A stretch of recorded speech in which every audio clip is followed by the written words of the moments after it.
د خبرونو سرټکی د نویو پانګونو د جذب هڅې د افغانستان د قانون وزارت او د افغانستان امریکا د ګډې سوداګرۍ خونې له لوري پر همکارۍ ټینګار په نړۍ کې له یوې لسیزې وروسته د بېځایه شویو کسانو په شمېر کې بېساری کمښت خو د فلسطینیانو د بېځایه کېدو دوام او ایران په سیمه کې د امریکا پر پوځي اډو له بریدونو وروسته د هرمز تنګي د تړل کېدو خبر ورکول. بسم الله الرحمن الرحیم. سلامونه درنوونکو د نن ورځ خبرونو ته ښه راغلاست. نن پنجشنبې د خبرګلۍ میاشتې 21 نیټه د ځان رحمت محمدي مسپام وکړي بشپړ خبرونه ته.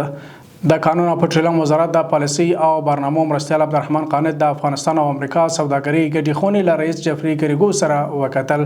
په دې کتنه کې د یاد خونې رئیس د افغانستان د قانون په برخه کې د پانګونې د جذب او پراختیا په موخه د همکارۍ ډاډ څرګند کړ. همداراز ښاغلي قانت ډاډ ورکړ چې د معتبرو شرکتونو د پانګونې جذب لپاره به لازم اسانتیاوې برابرې کړي. د هرات ولایت د ګلرام ولسوالۍ د بیدک مرادکوهي کلي کې د زلزل ځپلو لپاره د 80 استوګنیزو کورونو د جوړولو چارې د 100 میلیون افغانیو په لګښت بشپړې او ګټه اخیستنې ته وسپارل شوې.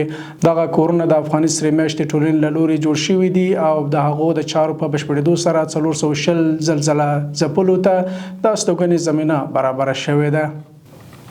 د کډوالو په چارو کې د ملګرو ملتونو عالی کمشنري او انحصار ویلي چې په تیره یوه لسیزه کې د لومړي ځل لپاره د 2015 میلادي کال په ټوله نړۍ کې د بېځایه کېدو کچه کمه شوې، خو د اوږدمهالې پناه اخیستنې بهیر لا هم روان دی.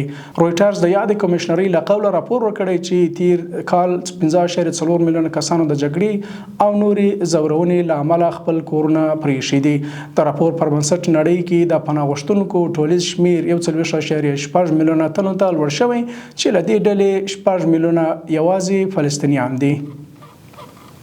او وروستی خبر د ایران سپاه پاسداران ویلي چې د بندر عباس پر یو شمیر برخو د امریکا د بریدونو په غبرګون کې نن سهار په کویټ او بحرین کې د امریکا پر پوځي موخو دوه څپې ځوابي عملیات ترسره کړي دي.